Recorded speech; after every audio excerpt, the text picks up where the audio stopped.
కేటీఆర్ ఉన్నారు. ఆయన అందరికీ కనెక్టివిటీ ఉన్న వ్యక్తిగా ఎక్కువ ఎక్స్పోజ్ అవుతుంటారు కదా. ఆయన సోషల్ మీడియా వేదిక ద్వారా కావచ్చు, అక్కడికి ఎక్కువ పర్యటనల ద్వారా కావచ్చు, చాలా కనెక్టివిటీ ఉన్నట్టు కనిపిస్తుంది కదా. కేటీఆర్ కూడా అమెరికాకు వచ్చారు 2015లో May 6th రోజు వచ్చిండు. హిస్టారికల్గా చెప్తాను, May 6th నుంచి May 17th దాకా ఆయనే అక్కడ ట్రావెల్ చేశాడు. ఫస్ట్ మినిస్టర్ వచ్చాక ప్రతి కంపెనీ దగ్గరికి వెళ్ళారు, ప్రజెంటేషన్ చేశారు. మేము అందులో భాగస్వామ్యం. ఆ 15 రోజులు కూడా వాషింగ్టన్ డీసీ నుంచి మొదలుకొని మళ్ళీ నేను వాషింగ్టన్ డీసీకి వచ్చే వరకు కూడా నేను అన్ని సిటీలలో ఆయనతో అకంపెనీ అయ్యాను. ప్రతి దానిలో వెళ్తున్నప్పుడు కూడా నేను అకంపెనీ వెళ్ళి చూసాం, ఏ కంపెనీతో ఎంత మాట్లాడుతున్నారు ఏంటి అనేది. It's new thing for Telangana స్టేట్కి. సో అందులో ఉన్నాం కదా, అవన్నీ రకాలుగా ఉన్నాయి కదా. నెట్వర్కింగ్ కోసము, కనెక్టింగ్ కోసము, థియరీ కోసం ఉంది. నిజంగా ఆలింగనం జరగలేదు, అన్యోన్యంగా జరగలేదు. మళ్ళీ ఇక్కడికి వచ్చిన తర్వాత అహం పెరిగింది. అక్కడ ఏమైపోయిందంటే వాళ్ళకు ఒక దూరం పెంచుకున్నారు. ఇది ఒక సిస్టమ్, ఇది ఒక ఎకో సిస్టమ్ మార్చిపోయింది వాళ్ళ దానిలో. అది నచ్చలేదు చాలామందికి. అది మేము చూసామన్నట్టు. అటిట్యూడ్, బిహేవియర్ బిల్డప్ అయితే మనం ఏం చేస్తాం, దూరం ఉంటాం, పోయి కొట్లాడుకోలేం కదా. సో వాళ్ళు మేము ఎన్ఆర్ఐలను తక్కువ చూడడం, అంటే ఉద్యమంలో అవసరమైన తెలంగాణ. ఇప్పుడు 2006లో కేసీఆర్ గారు ఎలక్షన్ అయింది కరీంనగర్ది. అది ఇదేంటి సత్యనారాయణరావు గారు చెప్పారన్నట్టు, మీరు మా వాళ్ళ పొత్తుల వల్ల గెలిచారు, మీకు దమ్ముంటే సొంతగా గెలవండి అన్నారు. ఆ రోజు ఎంతమంది ఎన్ఆర్ఐలు వచ్చి పనిచేశారు. సెకండ్ అది కరీంనగర్లో జరుగుతున్న ఉప ఎన్నికకు అది ఇంపార్టెంట్. ఆ రోజు 2 లక్షలతో గెలిచినప్పుడు వాళ్ళందరూ ఇంక్లూడింగ్ కేటీఆర్ కూడా ఫోన్లు చేసి పిలిపించుకొని మీటింగ్స్ పెట్టించుకొని అన్ని రకాలుగా చేసినాము. ఇది వచ్చిన తర్వాత భాగస్వామ్యం లేకుండా అయిపోయింది. ఏదో మేము ఓనర్లము, మీరు ఏదో సబార్డినేట్స్ టైప్ అని ఆలోచన చేస్తే. కేటీఆర్ టీఆర్ఎస్ సంబంధించిన అభిమానులు కూడా చాలా మంది ఎన్ఆర్ఐలు అమెరికన్లు ఉన్నారు, అమెరికాలో ఉన్న వాళ్ళు ఉన్నారు. ఇది అందరి అభిప్రాయంగా చూడొచ్చు. అదిని టీఆర్ఎస్ ఎన్ఆర్ఐ టీఆర్ఎస్ వింగ్ అనేది మొన్న రీసెంట్ ఇది వాళ్ళ బిల్డప్. అంతకంటే ముందు ఫస్ట్ కేసీఆర్ ట్రిప్లో అసలు ఎన్ఆర్ఐ టీఆర్ఎస్ లేదు. అది క్లారిటీ ఎవరికైనా తెలుసు. నేను తిరిగాను, నా కంపెనీ తిరిగాం కాబట్టి నాకు తెలుసు.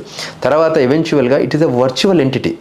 అమెరికా దేశంలో ఎన్ఆర్ఐ టీఆర్ఎస్ఏ కానీ, ఎన్ఆర్ఐ టీడీపీ కానీ, ఓవర్సీస్ కాంగ్రెస్ కానీ, ఓవర్సీస్ బీజేపీ కానీ, ఇవన్నీ మనం ఎన్ఆర్ఐలుగా ఒక ఇది పొలిటికల్ వింగ్ని అక్కడ స్టార్ట్ చేయలేము.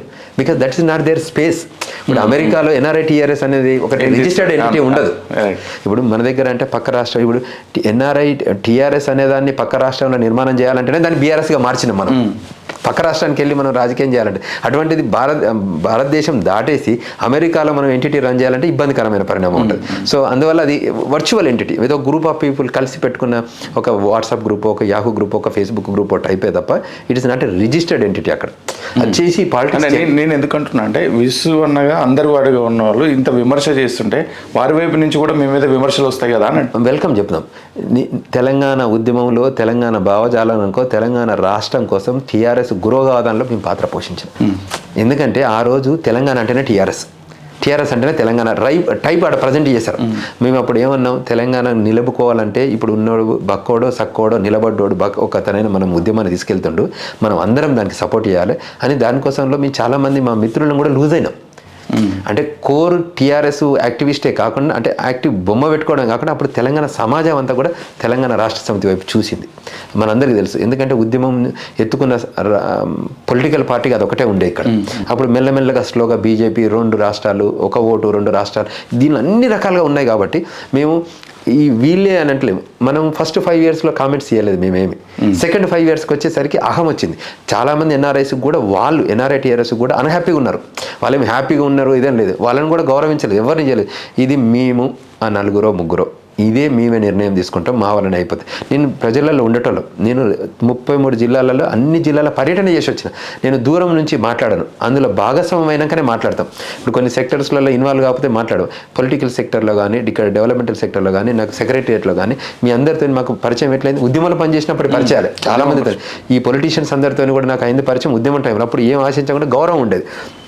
ఎప్పుడైతే రాష్ట్రం వచ్చిందో, నేను అన్ని పొలిటికల్ అవుట్ఫిట్స్ అంటారు వీటిని, అక్కడ ఉన్న వాటిలలో ఇవి గ్రూప్స్ కూడా కామెంట్ చేయొచ్చు. మేము అప్పుడు కూడా మేము నిర్మాణాత్మకమైన ప్రజాపక్ష పాత్ర పోషిస్తామని చెప్పినాం. కేటీఆర్కి ఇన్సైడ్ చెప్తున్నాం, అవుట్ సైడ్ కూడా చెప్తున్నాం. ఇవాళ గవర్నమెంట్ చేంజ్ అయింది.